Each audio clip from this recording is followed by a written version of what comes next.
자, 이제 3절입니다. 간이과세 계산 구조에 대한 얘기인데요. 간이과세는 일단 납부세액을 계산하고, 납부세액이라고 하는 거는 공급 대가의 10% 곱하고 업종별 부가가치율 이거 곱한다고 그랬죠? 이렇게 해서 납부세액 계산하는데, 재고 납부세액이라고 해서 마지막 시간에 과세형 변경됐을 때 일반 과세자였다가 이번에 간이과세가 된 첫 번째 과세 기간에는 재고 납부세액이라는 걸 계산합니다. 이거 좀 맨 마지막에 얘기할 텐데, 요거까지 더해가지고 둘 합한 금액을 납부세액으로 해요. 둘 합한 금액을 납부세액으로 하고, 그러니까 이게 정확하게 얘기하면은 이 두 개 합한 금액이 납부세액으로 해서 신고가 되는데, 좁은 의미에서는 이것만 납부세액이라고 하기도 해요. 요것만 납부세액이라고 하기도 하고, 이제 재고 납부세액까지 포함해서 넓은 의미에서 납부세액은 이 1번하고 2번 합한 금액을 납부세액이라고 한다. 자, 아무튼 거기에다가 이제 공제세액이라고 해가지고 공제세액을 빼는데, 의제매입세액 공제 있잖아요. 일반 과세자의 의제매입세액 공제, 그리고 간이과세자도 2021년도 6월 30일까지는 의제매입세액 공제가 있었는데 이게 폐지가 됐어요. 간이과세자는 의제매입세액 공제가 없어졌어요. 그래서 이제 공제세액이 세 가지밖에 없어요. 세 가지. 그래서 이게 세 가지가 있는데, 신용카드 매출표 등에 대한 발행세액 공제 공부했었잖아요. 누구한테만 준다고요? 영수증 발급 대상자들. 영수증 발급 대상자들한테 너네들 이왕이면 영수증 중에서 신용카드 매출표 등을 발행하면 그러면은 내가 세액 공제 해줄게 해가지고 만든 제도라고 했었잖아요. 영수증 발급 대상자들한테 이왕이면 신용카드 매출표 등을 발행을 해라. 그럼 내가 세액 공제 해주겠다.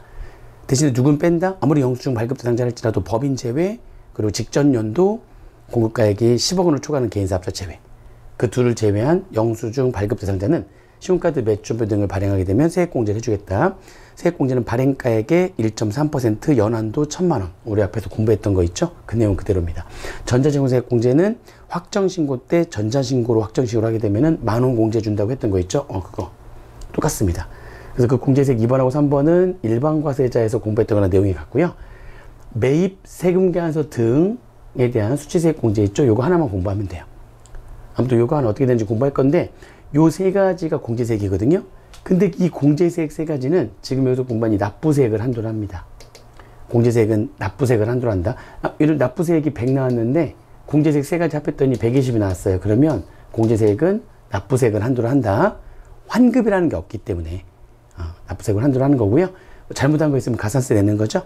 잘못한 거 있으면 가산세 내고, 이렇게 그 다음에 예정부가고지세액 해가지고요.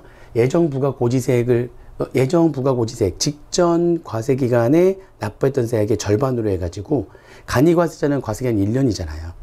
근데 그 직전 과세기간에 납부세액의 절반으로 해가지고 7월 초에 예정부가고지서가 나와요. 예정부가고지서. 그거대로 납부한 금액이 있다면 걔를 빼는 거죠. 그럼 차감 납부할세액, 요거예요. 차감 납부할세액이 요게 마이너스가 될 수 있죠. 그건 환급은 아니죠. 그 환급, 우리가 말하는 환급이라고 하는 거는, 그러니까 그럼 간이과세자도 환급 있는 거 아닙니까? 이렇게 얘기하는데, 우리가 말하는 환급이라고 하는 거는 하나의 과세기간, 간이과세자는 1년이잖아요. 과세기간이 1년 동안에 납부한 세액이 마이너스냐? 그건 아니고, 예정부가 고지서로 낸 금액이 예를 들어서 110일 수 있잖아요. 110일 수 있죠. 예를 들면 이렇게 납부세액이 100이고 뭐 공제세액이 뭐 60이었대요. 그 가산세는 없다고 치고요.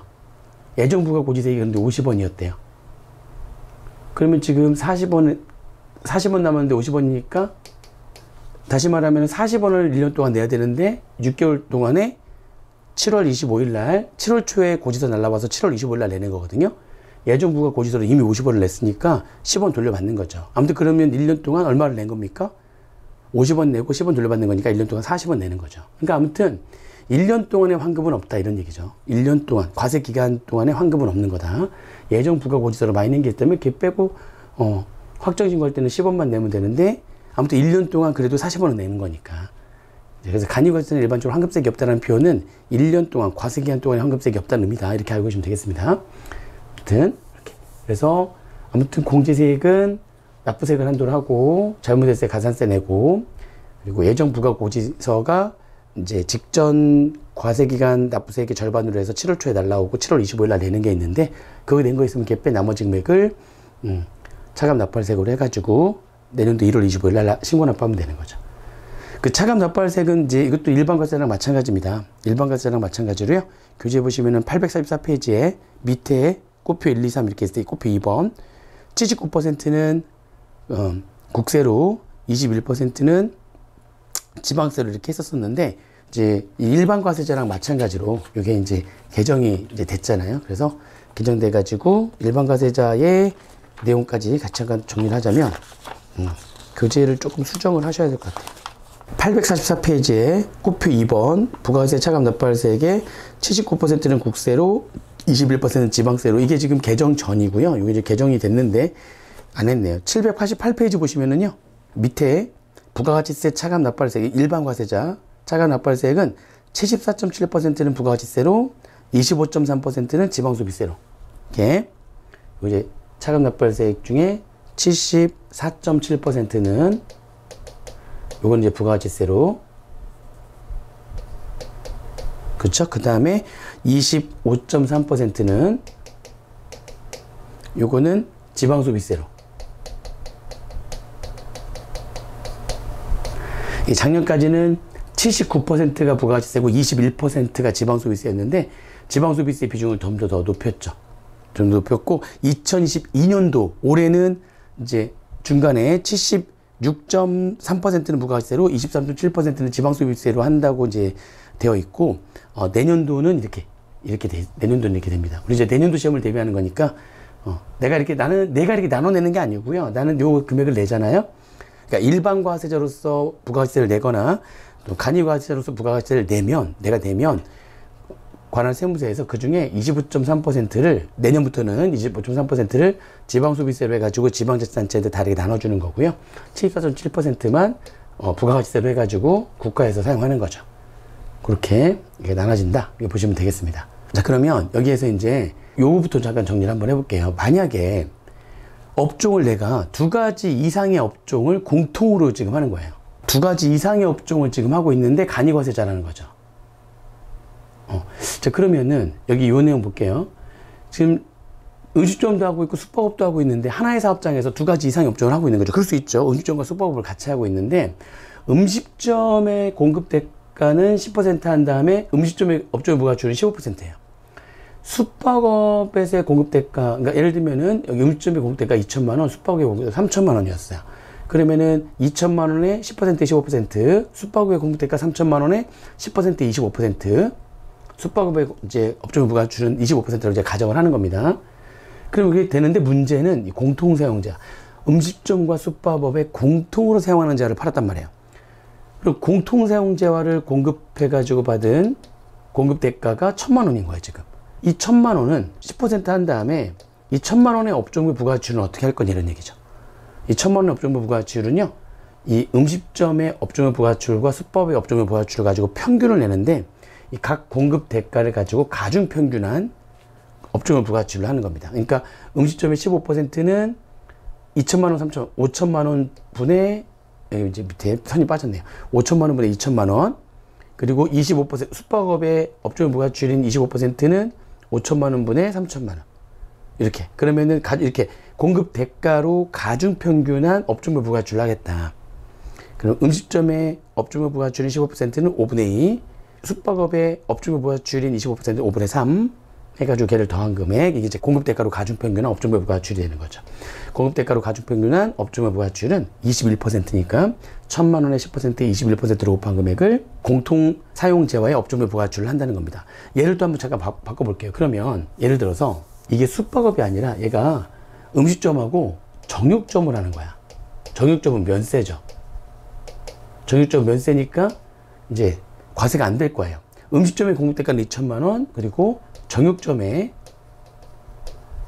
공급대가는 3천만 원. 그랬을 때 납부세액은 얼마냐? 음식점의 공급대가 2천만 원은 10% 한다면 15% 하면 되고요. 정육점의 공급대가는 면세니까 과세가 안 되는 거고요. 음식점과 정육점에서 같이 사용하고 있던 재화를 팔아가지고 1,000만 원의 공급대가가 있었대요. 이 공통사용자 1,000만 원은 그러면 여기 1,000만 원의 10%에 업종의 부가가치율을 몇 %로 할 거냐? 여기 업종의 부가가치율은요, 이렇게 하면 되는 거죠. 그러니까 공급대가로 가중평균하면 되는 거예요. 음식점의 업종의 부가가치율인 15% 곱하기, 그죠? 5천만 원 분의 2천만 원. 그리고 정육점에 그 업종별 부가치율은 없으니까 이렇게 정육점 면세니까 업종별 부가치율이 없을 거 아니에요. 그러면은 이렇게 해버리면은 15%의 5분의 2, 40%가 되는 거니까, 그죠? 그러면은 6%가 되는 거네요. 6%. 그래서 공통사용자, 음식점과 정육점에 같이 사용했던 재화를 팔고 그걸로 인한 공급 대가가 1,000만 원이라면 1,000만 원 곱하기 10% 곱하기 여기 6%를 곱하면 된다. 그렇게 해가지고 여기 납부세액을 계산하시면 되는 겁니다. 아시겠죠? 그러니까 여기 그 업종의 부가치율 공통사용, 두 가지 이상의 업종에 공통으로 사용하겠던 재화를 공급했을 때의 업종의 부가치율은 공급대가로 가중평균한 업종의 부가치율로 한다. 이렇게 하시면 돼요. 아시겠죠? 자, 그 다음에 매입세 흥계한서 등에 대한 수치세액 공제에 대한 얘기인데, 매입세 흥계한서 등에 대한 수치세액 공제는 이게 작년도 7월 1일 날 개정이 됐는데, 이게 작년도 6월 말까지의 매입세 흥계한서 등에 대한 수치세액 공제와 그리고 작년도 7월 1일 이후부터의 매입세 흥계한서 등에 대한 수치세액 공제, 요 두 가지 내용은 둘 다 알고 있어야 돼요. 둘 다. 그래서 이제 그거에 대한 얘기를 잠깐 해볼 건데, 둘 다 알아야 되는 이유가 있습니다. 여기 매입세 흥계한서 등에 대한 수치세액 공제에 대한 얘기인데, 작년도 말까지는 어떻게 했냐면 매입세 공제 대상이 되는 세금계한서 등을 수취한 매입세, 그 매입세 공제 대상인 세금계한서 등의 수치를 한 매입세액은 뭐냐? 세금계한서 등이잖아요. 세금계한서는 매출, 세금계한서는 요거는 여기 여기 오타가 있네요. 매입처별 세금인상학계표를 제출한 거고, 신용카드 매출표 등은 수령 명세서를 제출한 겁니다. 이게 매입처별이죠. 매출처별이 아니라. 그러니까 세금계한서 수취한 거는 매입처별 세금인상학계표, 그리고 신용카드 매출표 등을 수취한 거는 수령 명세서를 제출한 거, 그 제출한 공제 대상이 되는 그런 매입세액에 업종별 부가치율을 곱한 만큼 매입세 등의 수치세액 공제를 해줬어요. 그러니까 매입세액이 일반 과세자는 예를 들면 1,000만 원짜리 매입을 하면 매입세액이 100만 원이잖아요. 그러면 일반 과세자는 그 매입세액 100만 원만큼을 다 매입세 공제를 받잖아요. 근데 간이 과세자는 이 매입세 공제는 안 되는데, 이게 2021년도 6월 30일까지는 그 매입세액에 내가 업종별 부가치율이 뭐 예를 들어서 업종별 부가치율이 15%다. 그러면 매입세액의 업종별 부가치율을 곱한, 그러니까 매입세액이 지금 100만 원이면 매입액은 1,000만 원이라는 거잖아요. 1,000만 원짜리 1,100만 원 주고 샀죠. 그때 그 매입세액은 당연히 이제 매입세 공제 대상이 되는 매입세. 예를 들면 뭐 접대비 관련된 매입세액이거나 면세사업 관련된 매입세액이거나 비영업용 소형수용차와 관련된 매입세액이 아닌 매입세 공제 대상이 되는 그 매입세액이래요. 매입세 공제 대상이 되는 매입세액만 매입세 흥계한서 등에 대한 수치세액 공제를 받을 수가 있었는데, 그 매입세 공제 대상이 되는 그 매입세액은 요걸로 확인한다는 거죠. 세금계한서를 수취했다면 매입처별 세금인상학계표를 제출해야 되고, 신용카드 매출표 등으로도 매입세 공제 받을 수 있잖아요. 신용카드 매출표 등을 수취했다면 수령 명세서를 제출해야 됩니다. 그렇게 얘네들을 제출한 매입세 공제 대상이 되는 세금계한서라든지 신용카드 매출표 등이라면 그 매입세액의 업종별 부가치율을 곱한 금액, 그러니까 15만 원만큼 이렇게 매입세 공제를 해줬었어요. 업종별 부가치율에 따라서 다른 거죠. 똑같이 매입세액이 100만 원인데, 매입세 공제 대상이 되는 매입세액이 100만 원인데, 업종별 부가치율이 뭐 예를 들어서 30%였다면, 이게 이제 작년에는 업종별 부가치율이 5에서 30%인데 이제 올해는 업종별 부가치율이 대통령령으로 해서 15%에서 40%까지 이렇게 돼 있는데, 아무튼 작년까지는 업종별 부가치율을 곱한 금액만큼만 매입세 공제가 됐다. 만약 업종별 부가치율이 20%다 그러면은 20만 원 매입세 흥계한서 등의 수치세액 공제가 되는 거고, 매입세 공제 전체는 되지 않지만 이만큼 업종별 부가치율 곱한 만큼 매입세 흥계한서 등에 대한 수치세액 공제를 해줬어요. 그런데 이게 2021년도 7월 1일부터는 업종 따지지 않고 어떤 업종이든 간에 안 따지고요. 그냥 공급 대가. 여기서 이제 공급 대가가 부가세 포함한 금액인 1,100만 원일 거 아닙니까? 1,000만 원짜리 100만 원에 매입세 해가지고 1,000만 원 주고 사는 거니까 공급 대가가 1,100만 원이잖아요. 업종 안 따지고 무조건 이거에 0.5%. 그 얼마 되는 거예요? 이거 55,000원. 업종을 안 따지고 이제 업종 불문. 7월 1일부터는 업종 불문이죠. 똑같아요 이제.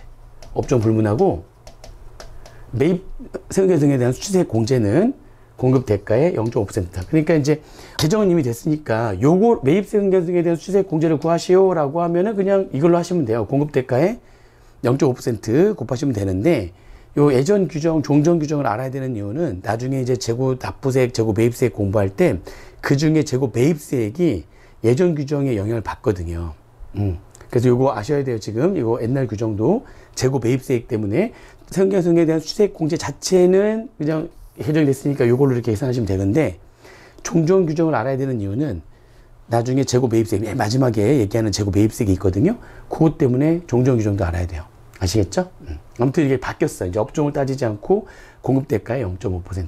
예전에는 그 매입세액 공제 대상이 되는 그 매입세액의 업종의 부가가치로 곱하는 만큼 세액 공제를 해줬는데, 이제는 업종을 안 따지고 공급대가의 0.5%로 곱하는 만큼을 세액 공제 금액으로 한다. 아시겠죠? 그렇게 공부하시면 되고요. 그 다음에 가산세는 좀 몰라도 돼요. 규제 보시면 837페이지에 가산세 나오잖아요. 간이과세자에서 가산세는 몰라도 됩니다.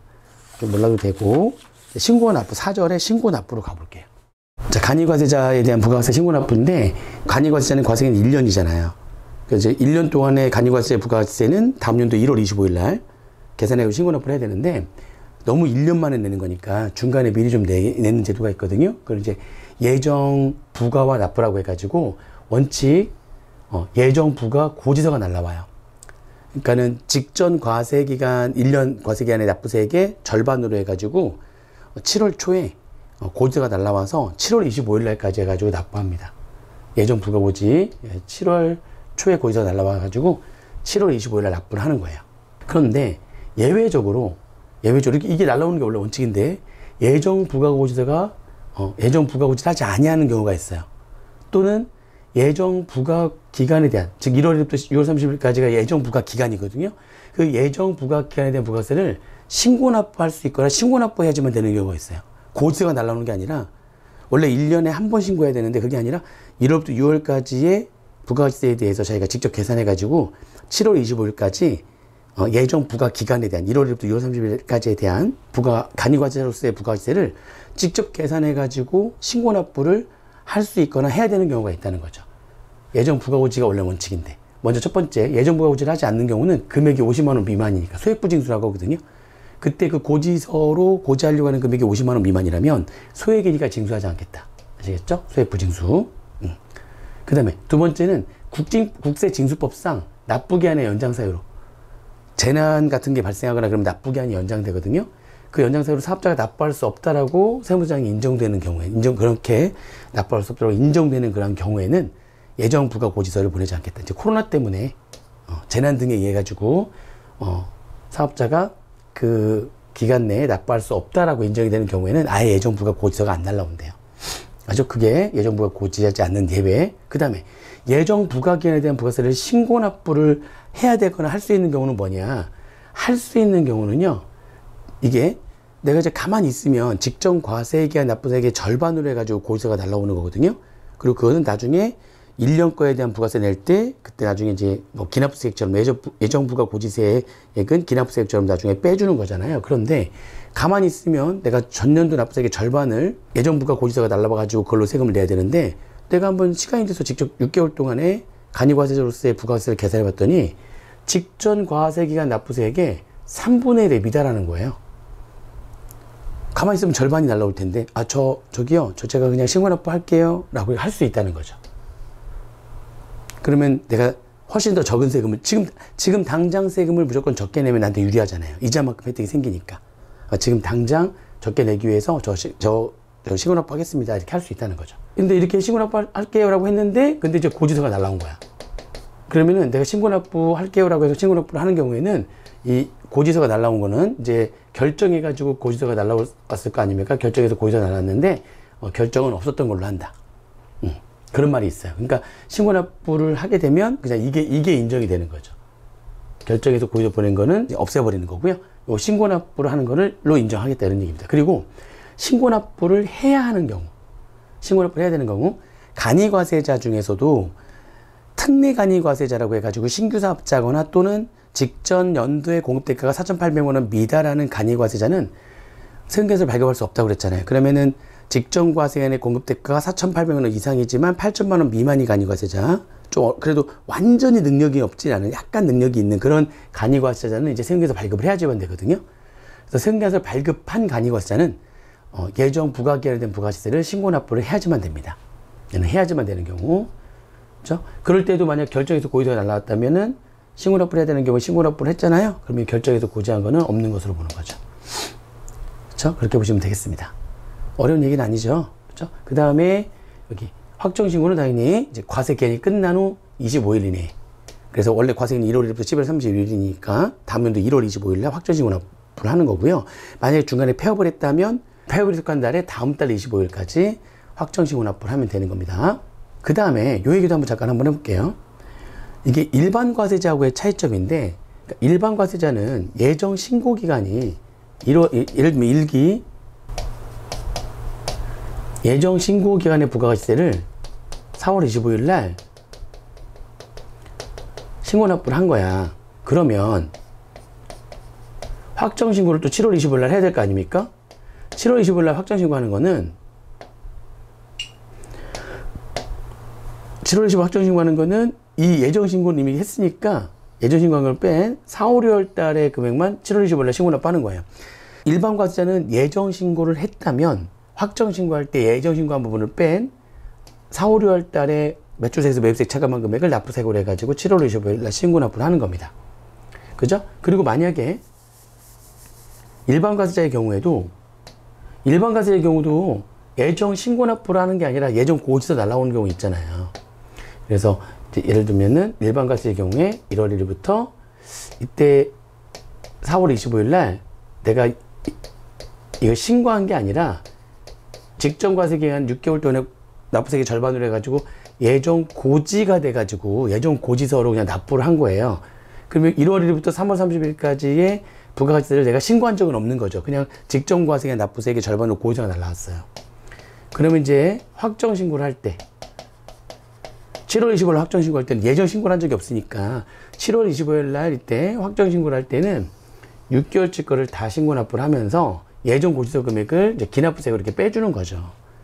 그러니까 확정 신고 때 이때 신고하는 거는 예정 고지가 됐을 때는 6개월 거를 다 신고하고 예정 고지서로 낸 금액은 기납부세액처럼 빠지는 거고, 예정 신고 기간의 부가가치세를 신고 납부를 했다면 확정 신고는 그 예정 신고 납부한 걸 뺀 4, 5, 6월 달에 부가가치세를 신고 납부하면서 이렇게 하는 거지. 예정 신고했던 거는 신고 납부하는 게 아니죠.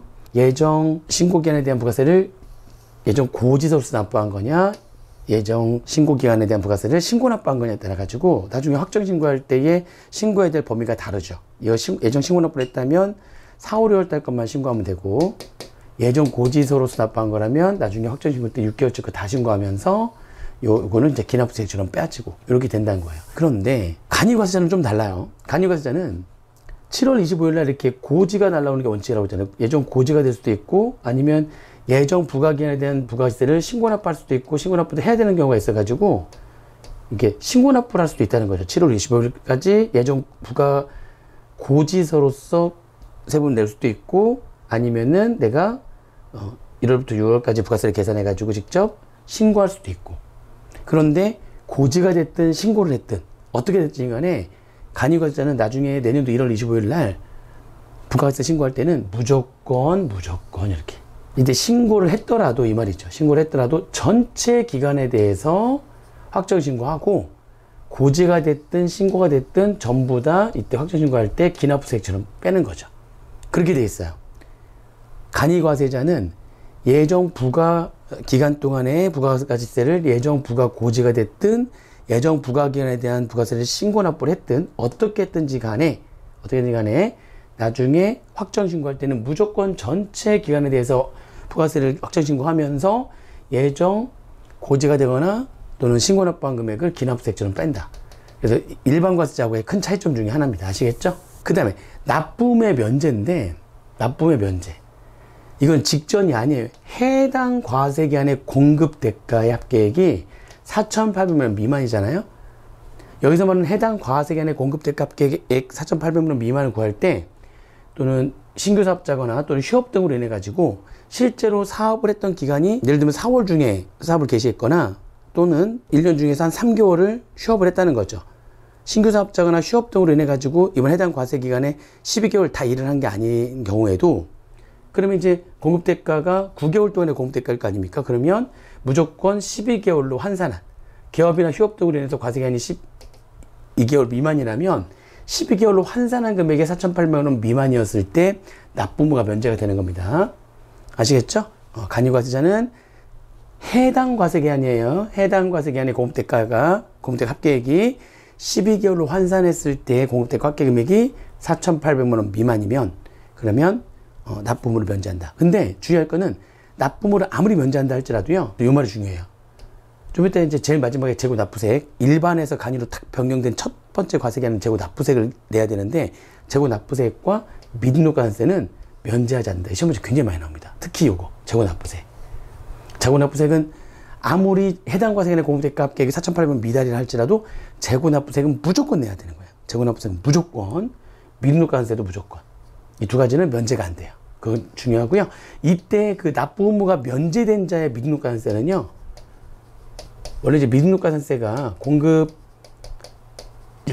간이과세는 무조건 공급 대가로 한다고 그랬잖아요. 일반 과세자는 공급 가액의 1%가 미등록가산세인데 간이과세자의 미등록가산세는 공급 대가의 0.5%거든요. 그 금액하고요. 5만 원 중에서 큰 금액이 미등록가산세가 됩니다. 아시겠죠? 아무튼 납부 의무 면제자의 미등록가산세는 이렇게 된다. 그리고 이 미등록가산세와 재고납부세액은 아무리 납부 의무 면제자라 할지라도 이 두 가지는 면제가 되지 않는다. 납부 의무가 면제되지 않는다. 그 다음에 근데 이런 납부 의무가 면제된 자인데 얘네들이 자기가 면제자인지 몰라가지고 자진해가지고 신고납부를 한 거예요. 그러면 걔네들이 납부 의무가 면제됐으니까 안 내도 되는데 낸 거잖아요. 그럼 돌려주세요 라고 경정청구를 원래 해야 되는 건데 이 납부 의무 면제자가 자진납부했을 때는요. 경정청구 절차 없이 과세관청에서 즉시 환급합니다. 그러니까 즉시 환급한다는 얘기는 경정청구를 하지 않더라도 바로 환급해 주겠다 이런 얘기예요. 아시겠죠? 네. 자, 이제 간이과세자의 마지막 테마입니다. 5절에 재고 매입세액과 재고 납부세액에 대한 얘기인데 이건 뭐냐면 이제 과세용이 변경이 됐을 때 과세용이 변경 1기에는 일반 과세자였는데 2기에 간이과세가 된 거예요. 그러면 1기에 막 매입한 게 안 팔렸던 거죠. 일반 과세 때 매입만 했어요. 그럼 일반 과세일 때 매입세액 공제를 받았겠죠. 그 매입세액을 공제를 받았을 거예요. 근데 그게 이제 2기로 넘어갈 때 재고자산으로 이렇게 남았던 거예요. 재고로 그렇게 남았다가 간이과세자일 때 팔린 거죠. 그럼 간이과세자는 공급 대가에 팔았으니까 그거에 10% 한 다음에 업종별 부가치율을 곱한다고 그랬단 말이에요. 근데 뭐라고 했죠 제가? 이 업종별 부가치율을 곱하는 거는 매입세액 공제를 해준 효과가 있다고 그랬죠. 그럼 지금 이 경우는 일반 과세자일 때 매입했을 때 우리 매입을 하게 되면 매입한 과세기한에 매입세 공제를 하잖아요. 매입을 했을 때 매입한 과세기한에 매입세 공제를 받아놓고서 나중에 과세용이 변경된 다음에 팔아버리면 또 업종별 부가치율이 곱해져 버리는 거니까 이렇게 그죠? 그러면은 지금 업종 부가치율이 곱해지는 게 매입세 공제를 받는 효과가 있다고 했으니까 매입세 공제를 2번 받는 경우나 마찬가지인 거죠. 그러면 안 되잖아요. 그러니까 이렇게 하자는 거죠. 어차피 또 간이과세일 때 팔면 업종별 부가치율을 곱할 거니까 그 전에 일반에서 간이로 변경될 때 갖고 있었던 요 재고자산 등에 대한 일반 과세자여서 매입했을 때 공제받은 그 금액이 있을 거 아니냐. 그때 공제받았던 그 금액을 계산해서 일반에서 간이로 과세용이 변경될 때 있었던 이 재고자산에 대해서 재고품 등에 대해서 매입했을 때 공제받았던 금액을 계산해서 걔를 간이과세로 변경이 됐을 때 그때 그 매입세 공제받은 금액을 뱉어내게 하겠다. 그걸 재고납부세액이라고 하는 거예요. 이 재고납부세액은 아무리 간이과세자로 변경된 첫 해에 납부무 면제자가 될 정도로 공급대가가 아무리 금액이 작다 할지라도 재고납부세액은 무조건 납부해야 되는 거예요. 얘는 면제가 안 된다고 그랬죠. 얘는 그 전에 매입세 공제받은 걸 뱉어내야 되는 거기 때문에 무조건 뱉어내야 돼요. 아무리 납부무 면제자가 됐다 할지라도 이걸 이제 재고납부세액이라고 하는 거고요. 반대로 1기에는 간이과세자였어요. 1기에는 간이과세자. 간이과세자였을 때 매입을 했고요. 그리고 과세용이 변경돼서 2기 때는 이제 일반 과세자가 됐고 2기 이후에 공급을 하게 된 거예요. 그러면 간이과세자는 매입세 공제를 받지 못하잖아요. 물론 이제 매입세 공제는 안 되지만 뭐는 받을 수 있다고 그랬죠? 매입세액 자체는 공제가 안 되지만 그게 매입세 공제 대상이 되는 매입세액이라면 매입세금 개선 등에 대한 수취세액 공제는 받을 수가 있었죠. 약간의 매입세액 자체는 공제가 안 되지만 매입 승계서 등에 대한 수치세 공제는 받을 수가 있었죠, 이때 당시. 근데 매입세 공제는 아무튼 안 된 거잖아요. 근데 일반 과세 질 때 팔려버리면 이제 매출세액으로 세금을 납부할 거 아닙니까? 그러면 매입세 공제 안 됐고 매출세액만 내는 거니까 얘는 간이일 때 매입했다가 과세액 변경돼서 일반일 때 팔려버리면 매입세액이 공제되질 않는 거예요. 매입은 간이과세일 때 매입했으니까 공제가 안 됐고 팔린 거는 일반 과세일 때 팔린 거니까 매출세액은 무조건 거래지정금에 납부해야 되고, 그럼 이거는 매입세 공제가 오히려 안 되니까 좋아, 그러면 너 간이에서 일반으로 변경될 때 있었던 이 재고품 등에 대해서 매입세 공제 못 받은 금액이 있었을 거 아니야. 매입세 공제 못 받았을 거 아니야. 그거 계산해 가지고 일반 과세로 과세형이 변경될 때에 그 매입세 공제받지 못했던 금액을 과세형이 변경될 때 추가로 매입세 공제를 해주겠다는 겁니다. 그죠? 그걸 재고 매입세액이라고 하는 거예요. 간이에서 일반으로 이렇게 변경이 될 때에 그때 있었던 그 재고품 등에 대해서 간이과세자여서 매입세 공제받지 못했던 금액을 계산해서 그 금액을 추가로 공제해주겠다. 이게 재고 매입세액이라는 겁니다. 아시겠죠? 그래서 이게 과세 유형이 이렇게 변경될 때는, 일반에서 간이로 변경될 때는 재고 납부세액을 계산해서 뱉어내야 되는 거고요. 간이에서 일반으로 변경될 때에는 간이 때 매입세 공제받지 못했던 걸 계산해가지고 일반 과세로 변경됐을 때 추가로 매입세 공제를 해주겠다는 거죠. 이러한 재고 매입세액과 재고 납부세액에 대한 제도가 있다는 겁니다. 아시겠죠? 이게 마지막 테마예요. 그럼 구체적으로 그럼 어떻게 계산할 거냐에 대한 얘기인데, 구체적으로 계산 어떻게 할 거냐 이제 전에 이제 그럼 절차부터 이제 재고 매입세액과 재고 납부세액의 계산 절차입니다. 어떻게 되냐면 첫 번째 절차가 과세형이 일반에서 간이로 또는 간이에서 일반으로 과세형이 변경될 때, 요때 변경될 때 있었던 요 재고품 등에 대해서 내가 이 금액이 얼마 있습니다. 어떤 자산들이 이제 남아있고 이게 금액들이 얼마입니다. 라고 걔네들을 신고해 가지고요. 승인을 받는 거예요. 그게 일단 첫 번째 단계입니다. 그래서 재고 매입세가 재고 납부세액의 계산 절차 첫 번째는 과세형이 변경될 때 있었던 그 재고품 등에 대해서 금액이 얼마인지를 신고하고 납부하는 거다. 근데 일단 문제는 그럼 어떤 과세형이 변경될 때 어떤 자산들이 재고 납부세액과 재고 매입세액 계산 대상 자산이 되는 거냐. 딱 세 가지인데요. 재고품, 과세형이 변경될 때 갖고 있었던 건설 중인 자산, 그리고 과세형이 변경될 때 갖고 있었던 감가상각 자산. 이 세 가지가 재고 매입세액과 재고 납부세액의 계산 대상 자산이 되는 겁니다. 근데 이게 그 재고품 중에서 저장품은 재고 납부세액과 재고 매입세액 계산하지 않습니다. 저장품은 제외예요. 이게 왜 그런 거냐면, 이게 아까 우리 재고 납부세액이나 재고 매입세액은 그러니까 일반일 때 매입했다가 과세형이 변경돼서 간이로 팔릴 때 발생하는 문제예요. 반대로 간이일 때 매입했다가 과세형이 일반으로 변경된 다음에 팔릴 때의 문제예요. 그때 이제 문제가 발생하기 때문에 그때 일반일 때 매입했다가 간이로 넘어가서 팔리면 업종의 부가치율을 곱한 금액을 납부세액을 할 테니 이때 일반에서 매입세 공제받은 걸 뱉어내라, 뭐 이런 거 아닙니까? 일반일 때 매입하고 변경돼서 간이일 때 팔리니까 문제가 되는 건데, 그래서 지금 재고 납부세액이라는 걸 계산해서 뱉어내게 한 건데, 저장품은 재고자산의 일종이지만 저장품은 일정량을 계속 저장을 어느 정도 일정 범위 안에서 재고자산을 저장하는 품목을 말하는 거기 때문에 저장품은 판매하는 게 아니거든요. 판매하는 게 아니에요. 바로 저장품은 바로 판매하는 그런 재산이 아닙니다. 자산이 아니기 때문에 아까 얘기했던 그런 업종의 부가치율을 곱할 문제가 발생하지 않는다는 거죠.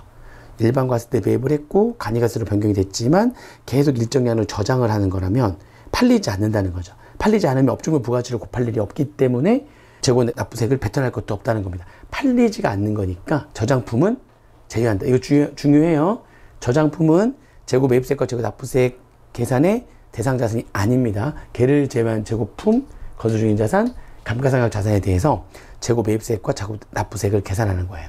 아시겠죠? 그러면 이제 일단 그 과세형이 변경되는 시점에 그 대상 자산 등이 어떤 대상 자산들이 있고 금액들이 얼마가 금액들이 있다라고 하는 거를 확정 신고 기한까지 신고합니다. 과세형이 변경됐으니까 이제 예를 들면 일반에서 이제 이렇게 간이로 이제 변경됐으면 이 일반 과세자로서의 이제 부가세 신고 납부를 해야 될 거 아니에요. 이제 마지막으로 그 부가세 신고 납부하는 그 확정 신고 기한까지 과세형이 변경될 수 있었던 그 대상 자산들 금액들이 얼마인지, 어떤 대상 자산들이 있었고 금액이 얼마인지를 신고하는 겁니다.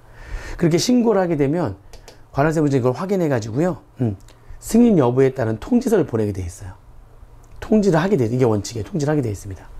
언제까지 통지하는 거냐? 재고 납부세액의 경우에는요, 간이과세로 변경된 날로부터 90일 내에 통지서를 보내게 돼 있고요.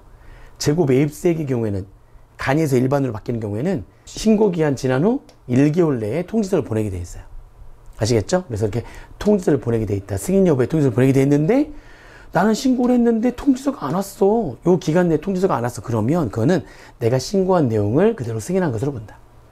아시겠죠? 내가 신고한 내용을 그대로 승인한 것으로 본다. 그러니까 이게 절차예요. 재고 납부세액과 재고 매입세액의 계산 대상 자산이 뭐냐?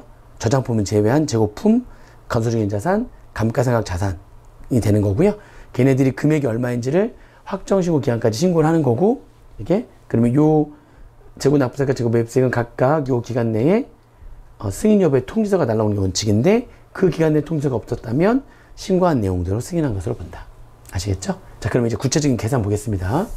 자, 먼저 재고 납부세액에 대한 계산인데요. 재고 납부세액은 뭐에서 뭐로 바뀐 거죠? 일반에서 간이로 바뀌었을 때 일반 과세자였을 때의 매입세액 공제 받았던 것들이 있잖아요.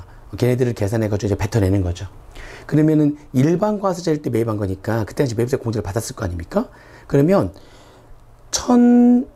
그때 매입했을 때 취득가액은 부가세를 뺀 금액의 취득가액, 매입세 공제가 됐으니까 1,100원 주고 샀는데 100원이 공제가 됐으니까 취득가액은 장부에 1,000원으로 되어 있을 거예요.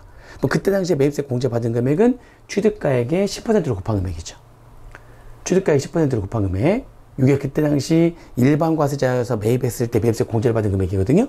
근데 이제 그 금액을 이제 뱉어내면 되는 거죠. 이 취득가액 10%가 그때 당시 매입세 공제를 받은 금액이니까 뱉어내면 되는데 문제는 내가 간이과세자였을 때에도 그게 매입세 공제의 대상이 되는 거라면 매입세 응계환수에 대한 수취세액 공제를 받을 수가 있잖아요. 공급 대가의 0.5%. 그러면 뱉어낼 때 다 뱉어내는 게 아니라 공급 대가의 0.5%를 곱한 금액을 빼고 뱉어내는 거죠. 이게 그거예요. 이게 지금 매입세액인데 매입세액의 10분의 110을 곱하면 공급 대가가 되죠. 그거에 0.5%를 곱했잖아요. 그럼 여기 지금 여기 요 금액에 0.5%를 곱하고 10분의 110을 하게 되면 그게 공급 대가의 0.5%를 곱한 금액인 거죠. 걔를 뺀 나머지만 뱉어내는 겁니다. 그래서 가로 열고 1 얘를 뺀 나머지 금액만 뱉어낸다. 매입 승계승에 대한 수취세액 공제 공급 대가의 0.5% 곱한 거 걔를 뺀 나머지 금액만 뱉어내는 겁니다. 아시겠죠? 그렇게 보시면 되죠. 그 다음에 건설 중인 자산은요. 건설 중인 자산은 예를 들면 이제 일반에서 간이로 변경될 때 건설 중인 자산이 1,000만 원이 있었어요. 근데 건설 중인 자산은 거기 안에 내가 건물을 내 돈 들여 짓는 거니까 거기 안에는 노무비도 들어가 있을 것이고 건물을 짓는 재료비들도 들어갈 것이고 그죠? 건물을 짓기 위해서 돈을 차입했다면 건설자금 이자도 들어가 있을 거고 그런 것들이 전부 다 건설 중인 자산을 구성하겠죠. 근데 그 건설 중인 자산의 1,000만 원 금액에는 매입세액이 발생하지 않는 것들이 많아요. 인건비는 직원들한테 월급 주는 거니까 매입세액이 발생하지 않죠. 그리고 차입원가에 자본화한 거, 그 건물을 짓기 위해 돈 차입해서 발생한 이자도 건설 중인 자산에 집어넣었을 텐데 그것도 이자는 상대방의 금융보험료, 은행이다 보니까 면세사업자다 보니까 매입세액이 발생하지 않아요. 근데 건물 지을 때 원자재 같은 거 구입했으면 걔는 매입세액 공제가 되죠. 그러니까 건설 중인 자산은 1,000만 원 있지만 그 중에는 매입세 공제 대상이 되는 금액은 그 중에 원자재 같은 거 매입을 한 건설용 자재를 매입한 예를 들어 400만 원이다. 그 400만 원만 매입세액이 발생한 거죠.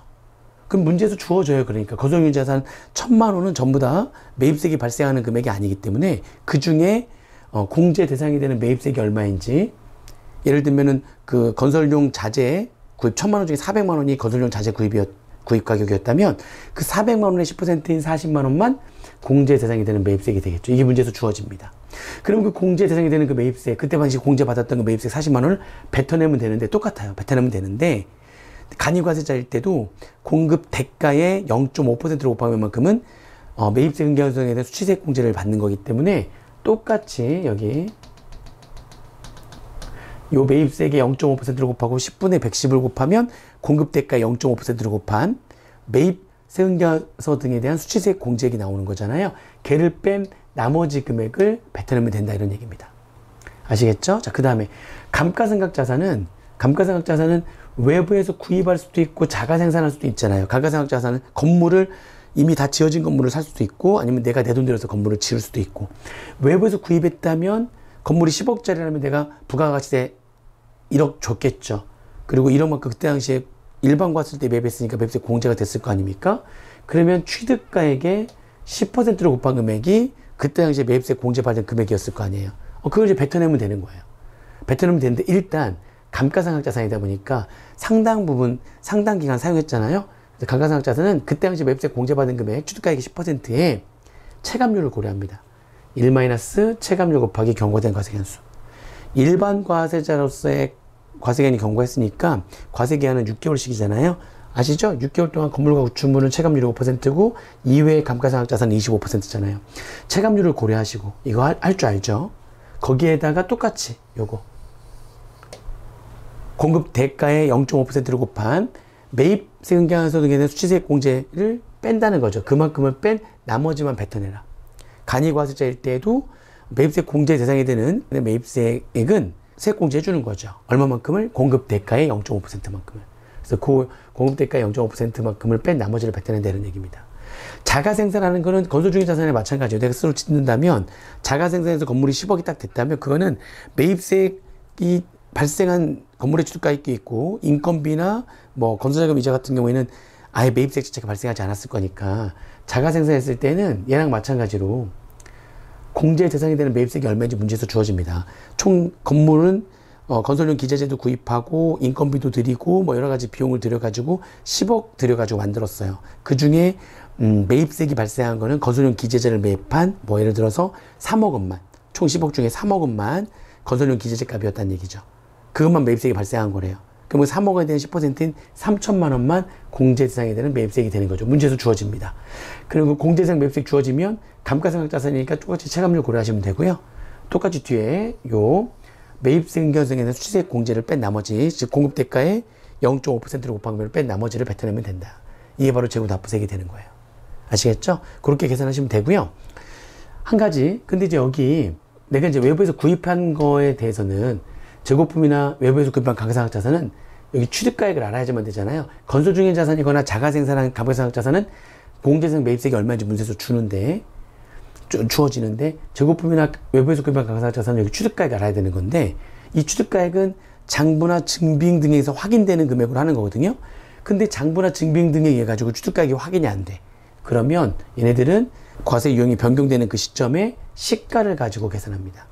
장부나 증빙이 없으면 없는 걸로 보는 게 아니라 장부나 증빙이 없으면 재고납부세액은 무조건 뱉어내야 되기 때문에 장부 증빙에 의해서 확인되지 않잖아요. 그러면 변경인 현재 시가를 집어넣어 가지고 변경인 현재 시가를 가지고 계산한 금액으로 재고납부세액을 한다는 겁니다. 아시겠죠? 그 다음에 이제 재고매입세액입니다. 재고매입세액. 자, 재고매입세액은 간이과세자였을 때 매입했다가 일반과세로 변경돼가지고 팔리는 거잖아요. 간이과세자였을 때 매입했을 때 공제를 못 받았을 거 아닙니까?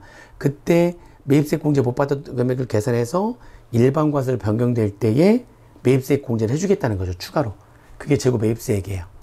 근데 그 자산, 그 재고매입세액이 과세형이 변경됐을 때에 있었던 그 재고매입세액의 대상이 되는 재고품이나 건설 중인 자산이나 감가상각 자산들이 2021년도 7월 1일 이후에 취득한 재산이라면 그러면 계산이 어떻게 되는 거냐?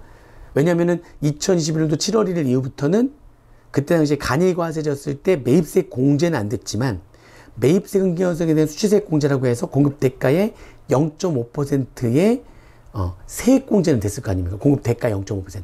그러면은 그만큼 공급대가 0.5%를 세액 공제를 됐기 때문에 이 세액 공제가 된 걸 뺀 나머지 금액 전체 매입세액에서 수치세액 공제 받은 걸 뺀 나머지 금액만 추가로 더 공제를 해주면 되는 거잖아요. 2021년도 7월 1일 이후에는 매입 세금계산서 등에 대한 수치세액 공제가 공급대가의 0.5%였어요. 그러면은 그거는 세액 공제가 된 거니까 과세액이 변경될 때 그 이외에 전체 매입세액에서 걔를 뺀 나머지 금액을 추가로 매입세액 공제해주면 되는 거 아니냐 이런 얘기죠. 그래서 이제 계산이 어떻게 되는 거냐면 재고품은 간이과세자였을 때 취득한 거니까 이 취득가액에 매입세액 공제가 되지 않아 가지고 매입세액이 포함되어 있고 누적되어 있거든요. 그러면 취득가액에 110분의 10을 곱해 가지고 그때 당시에 그 매입세액을 구하고 그때 당시 그 매입세액인 거죠. 취득가액에 그때 당시 간이과세자였을 때 매입한 거니까 매입세 공제가 안 됐을 거 아니에요. 뭐 그거에 110분의 10을 곱한 금액이 그때 당시에 매입세액이겠죠. 그 매입세액을 지금 과세형이 일반으로 이제 변경이 됐을 때 다 공제해주면 되는데, 아니야. 너 그때 간이과세였을 때 공급 대가에 0.5%만큼 세액 공제된 거니까 걔를 뺀 나머지 금액을 추가로 매입세 공제해줄게. 그래서 똑같이 요 매입세액에 다시 10분의 110을 곱하면 공급 대가가 될 것이고, 거기에 0.5% 곱한 금액. 그때 당시에 매입세 근계한서 등에 대한 수취세액 공제 받은 금액, 걔를 뺀 나머지 금액을 추가로 매입세 공제해주겠다. 그게 재고 매입세액이 된다는 겁니다. 걔를 뺀 나머지. 마찬가지로 건설 중인 자산은 아까 설명드렸죠? 공제 대상이 되는 매입세액이 주어진다고? 공제 대상이 되는 매입세액이 공제가 안 됐을 거 아니에요. 근데 아무튼 건설 중인 자산과 관련해서 공제 대상이 되는 매입세액이 주어집니다. 그거를 추가로 매입세 공제를, 재고 매입세액으로 해서 매입세 공제를 해주면 되는데, 그때 당시에 건설 중인 자산, 그 건설하는 중에 그때 당시 매입세액 발생했는데 공제가 안 됐을 거 아니에요. 그래도 그 매입세 근계한서 등에 대한 수취세액 공제로 해가지고 공급 대가의 0.5%만큼 세액 공제가 됐을 거 아니냐. 그거를 뺀 나머지 금액을 추가로 재고 매입세액으로 매입세 공제해주겠다, 이런 얘기죠. 마찬가지예요. 감가상각자산은 외부에서 구입한 거는 외부에서 그러니까 인취득가액에 부가세가 포함된 금액이, 건물 10억짜리를 11억 주고 샀어요. 매입세 공제가 안 된 거니까 취득가액에 매입세 공제받지 못한 금액이 누적돼 가지고 취득가액 11억으로 돼 있을 거 아닙니까? 그거에 110분의 10을 하면 그때 당시에 매입세액이 얼마인지, 그때 공제가 안 됐죠. 그걸 구했잖아요. 그 금액만큼을 추가로 매입세액으로 해서 공제해주면 되는데, 과세형이 변경됐을 때 감가상각자산이니까 체감률을 고려하고요.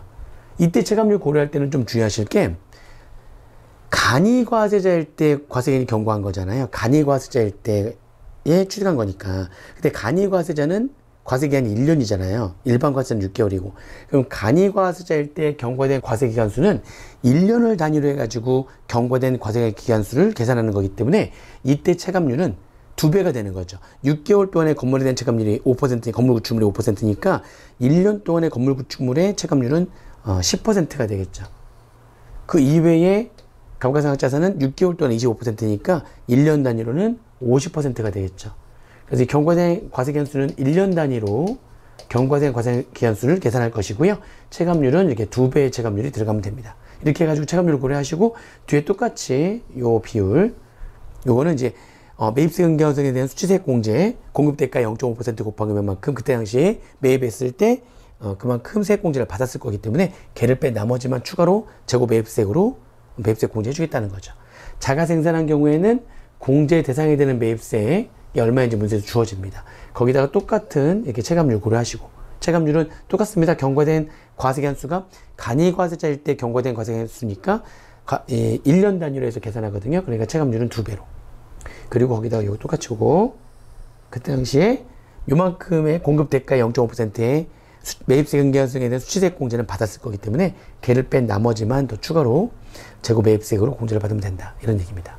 그러면은 2021년도 6월 30일 이전에 취득한 그런 재화의 경우에 재고 매입세액은 어떻게 할 거냐.